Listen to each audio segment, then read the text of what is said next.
Una panorámica de la Cábala por Eduardo Madirola Sisasa. Publicado en Espacio Humano. Febrero de 2004. En el amplio espectro de técnicas y caminos espirituales disponibles hoy en día para el buscador sincero, la Cábala aparece poco representada. Pienso que eso se debe fundamentalmente al desconocimiento de lo que esta vía de desarrollo es en realidad, así como de la extensión y alcance de sus planteamientos y sus métodos. A esto hay que añadir la ausencia de buenos maestros fuera de lo que es el marco judaico, un mundo bastante cerrado en sí mismo por lo general. A pesar de que, históricamente, la Cábala es la formulación específica judía del sendero espiritual, con sus componentes mágico-proféticas, místicas y filosóficas, es también cierto que, siendo un modo de conexión y adhesión a lo divino, constituye una vía universal, válida para todos. Si así no fuera, simplemente no sería verdadera. Hay que añadir además que, en su largo recorrido histórico, la Cábala ha sabido asimilar de una forma creativa contenidos fundamentales de otras culturas y pueblos. Que la Cábala incorpora elementos de Egipto, Babilonia y el Antiguo Oriente Medio es evidente. Que también asimila elementos de la gnosis y de la filosofía griega, fundamentalmente del neoplatonismo, está claro. Y que esta vocación integradora sigue vigente ya que cada generación formula la sabiduría en el lenguaje de su tiempo se ve por ejemplo en la terminología de la psicología junguiana y transpersonal con que hoy en día se expresan sus conceptos arquetípicos, que coinciden, como es lógico, con los de la llamada filosofía perenne. Lo anterior debe interpretarse como un síntoma de vitalidad y actualidad, y no de falta de originalidad. La Cábala, afirma la tradición, parte de la revelación básica de sabiduría recibida por el hombre-mujer arquetípico el Adán Javá del Génesis y transmitida a todo el mundo antediluviano, tradiciones de Enoc Metatrón Hermes, y postdiluviano, Chem Melquisedec, hasta ser recibida por Abraham que, no lo olvidemos, fue contemporáneo de la Torre de Babel y heredero de la lengua única a que hace alusión el texto bíblico. La Cábala siempre ha sido y sigue siendo una tradición viva, con su propio tronco, ramas y frutos como por ejemplo, la revelación maseíca, la profecía de los tiempos bíblicos, los escritos de sabiduría salomónicos, la ascensión a los ejaloto palacios celestiales de los primeros siglos, la teosofía del Zohar, siglo XIII, y de Seif, siglo XVI, los usos ontológicos del lenguaje, el Sefer Yetzirah, atribuido tradicionalmente al propio Abraham, con todo el complejo asociado de técnicas. Del éxtasis, el hasidismo antiguo y moderno, que ha sido comparado con el Zen, etc. A este tronco principal se pueden injertar otras ramas, por lo compatible que resulta con otros planteamientos, lo que trae consigo renovación, completitud y más belleza ornamental. Y tan potente es la savia que circula por la estructura cabalística, que los humanistas del Renacimiento reconocieron que en ella estaba la clave esotérica de su propia religión, y también del ocultismo occidental, que se ha servido desde entonces de la Cábala para fundamentarse a sí mismo, y que constituye hoy en día en sus numerosos grupos y órdenes iniciáticas una de sus modalidades principales. En resumen, podemos decir que hoy en día merece la pena conocer y estudiar la Cábala porque es una vía universal a la espiritualidad, de gran antigüedad, de gran extensión o alcance tanto en horizontal como en vertical y muy flexible y adaptable, siendo compatible con cualesquiera creencias ya que puede ayudar a fundamentar a todas. Como occidentales, puesto que la revelación cristiana parte esencialmente del esoterismo judío, no es raro descubrir que, al estudiar Cábala, estamos encontrando y profundizando en nuestras propias raíces.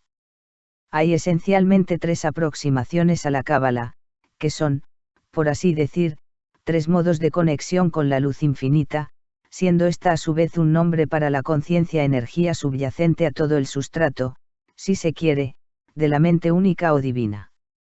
Estas vías son 1, el estudio, aproximación mental a la sabiduría, 2, la meditación, oración y demás técnicas de interiorización, 3, la acción, que incluye desde la actitud general y las prácticas específicas, hasta el uso consciente del simbolismo en el ritual mágico y litúrgico. A continuación daremos unas pinceladas de cada una de ellas, el estudio no meramente intelectual, sino como medio de conexión con la luz es la aproximación filosófico-teosófica al problema de la realidad, cómo surge y se mantiene lo finito en el seno de lo infinito, lo múltiple en el seno de la unidad, lo relativo en el seno de lo absoluto. La Cábala concibe la manifestación como una gran cadena orgánica del ser que brota del mismo seno de lo divino y progresa en modos crecientes de complejidad y diversificación, estando todo regado y mantenido por la misma savia, que no es otra cosa que la luz infinita misma.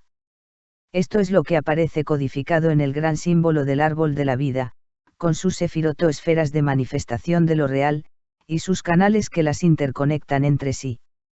En el árbol vemos desplegados en un todo único los diversos mundos o ámbitos del ser, el mundo divino, de la naturaleza del no ser, el mundo de la creación o mente pura, el mundo de la formación o astral psíquico y el mundo de la acción o de los fenómenos espaciotemporales, de la materia y la energía, todos con sus cielos, palacios, almas, jerarquías angélicas, esferas planetarias, etc., hasta los propios dominios elementales de lo físico.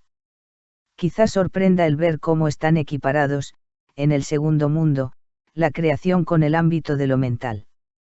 Entramos aquí en el carácter ontológico del lenguaje, típico de la Cábala, aunque no solo de ella, véase, por ejemplo, el uso de las letras en el Tantra. El propio Génesis presenta la creación como una exteriorización del pensamiento divino mediante la palabra, la actividad del Espíritu de Dios. En ese sentido, las letras de la creación, son realidades espirituales, vasijas metafísicas capaces de contener y canalizar la luz. Son así símbolos de primer orden, de hecho los canales del árbol de la vida, y cables de conexión que transmiten la luz mediante su contraparte en el plano físico. Esto constituye uno de los pilares básicos de la meditación cabalística. Parejo al concepto de la escalera de los mundos está el del Tikkun, el plan divino de la evolución, del descenso y el ascenso por los distintos niveles de la jerarquía del ser. Esto incluye la vida actual, la encarnación en un cuerpo físico, los estados de después de la muerte, con la conciencia-energía centrada en los niveles superiores del alma, ya que la Cábala concibe al ser humano con una estructura de conciencia y presencia en todos y cada uno de los mundos, y la rueda de las reencarnaciones hasta completar la propia tarea o destino personal. En esencia, la meta de la evolución es la participación del máximo bien y felicidad que es alcanzar la afinidad, o similitud de fase, con lo divino, en poder, amor y sabiduría. Ello se logra mediante el aprendizaje y el mérito que deviene del uso de la libertad, que junto con la capacidad de dar, constituye una de las marcas de fábrica de lo divino. La Cábala es teosofía porque tanto en el proceso de creación, que se realiza en un intemporal y eterno ahora, como en el de Tikkun rectificación, transformación, iluminación, unión y canalización lo divino se involucra como continente y contenido, diríamos que, metafóricamente, la manifestación es hacia adentro, no hacia afuera de ninguna parte. El propio nombre principal impronunciable de Dios Yud. Bab. Consiste en hebreo en la raíz del verbo ser en presente con el prefijo de tercera persona del futuro, indicando el concepto de el ser activo del universo.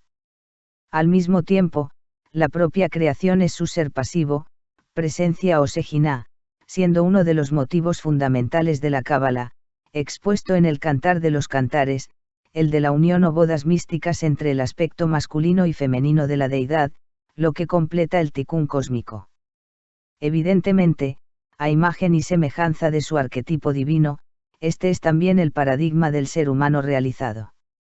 Posiblemente ya se habrá intuido que el camino de la Cábala es, en primer lugar, hacia dentro de uno mismo. Esta es la invitación dada por Dios a Abraham: vete de tu tierra y de tu familia y de la casa paterna a la tierra que te señalaré. Ese vete aparece en el texto bíblico de una forma extraña, lej lejá, que literalmente quiere decir ve para ti. Los cabalistas interpretan, entonces, el versículo como, sal de tus automatismos y programaciones y conócete a ti mismo para alcanzar el estado de conciencia tierra espiritual o tercera sefirá, y que no es otra cosa que el alma espiritual o Nesama que te mostraré. Entre las técnicas de interiorización, la meditación siempre ha ocupado un lugar preponderante. Quizá algunos se extrañen de que hablemos de meditación en épocas tan antiguas como los tiempos bíblicos. Conviene recordar al respecto que en el antiguo Israel había escuelas organizadas de profecía, el nombre que se daba entonces a la iluminación, en las que se enseñaban y aplicaban técnicas avanzadas de meditación, y podemos deducir que también disciplinas espirituales de todo tipo. Estas escuelas eran numerosas, con multitud de estudiantes, cabe suponer que en distintos niveles o grados de realización. Según Abulafia, cabalista español del siglo XIII y principal exponente de la llamada cábala estática o profética, las técnicas de meditación que él preconizaba, basadas en nombres divinos y en diversas manipulaciones de las letras, junto con técnicas especiales de respiración y concentración, eran herederas directas de la tradición profética. En realidad, las técnicas de meditación cabalística cubren un amplio rango que abarca la experiencia visionaria, con un uso extensivo de la imaginación creativa, los diversos modos de concentración y control de la mente, repetición de nombres divinos, versículos y mantras, el trabajo con los centros psíquicos del cuerpo sutil, utilizando, entre otras cosas, las letras hebreas, tal como prefigura el Sefer Yetzirah, las unificaciones o Yehudim, que involucra a los llamados rostros divinos y cuyo alcance en todos los planos del cosmos es inmenso, la práctica constante de la presencia divina, para llegar a la continuidad de la conciencia, la práctica de la debekut o unión con Dios por la vía del amor y la absorción pasiva en su ser, hasta llegar a la meditación sobre el vacío, el anonadamiento o reducción a la nada del propio ser, como puerta de entrada al ensaafo infinito, la identidad esencial entre el ser y el no ser y que constituye el estado último de conciencia. Mención aparte merece la oración cabalística, ya sea puramente contemplativa, o espontánea en el sentido de abrir el corazón a lo divino, o consistente en la lectura de salmos y otros escritos de poder, o basada en un ritual estructurado de oraciones tal como el servicio judío. En este último, el significado de las palabras no es sino el primer peldaño de la escalera que une el cielo con la tierra. Las oraciones, que incorporan muchos de los resortes meditativos mencionados antes, están organizadas de forma que se realice progresivamente la ascensión por los 4 mundos, a la que debe seguir el descenso correspondiente con la integración en la vida cotidiana de los contenidos alcanzados. Porque la meta del cabalista, y con ello entramos en la vía de la acción, no es evadirse de la realidad mundana para alcanzar para sí la iluminación o los niveles superiores de la conciencia. Su meta es unir el cielo con la tierra, canalizar la luz, hacer de la materia un nivel transparente a la luz divina. Y eso no solo a un nivel personal o interno. El compromiso social, la instauración por una sociedad justa y solidaria, la responsabilidad por los distintos reinos de la naturaleza. Es necesario recordar que en algunos salmos tenemos las primeras muestras del pensamiento ecológico, todo ello en el marco del proceso del Tikkun universal, es parte de la tarea del cabalista. Pues como afirma el dicho angélico del libro de Isaías, toda la tierra está llena de su gloria.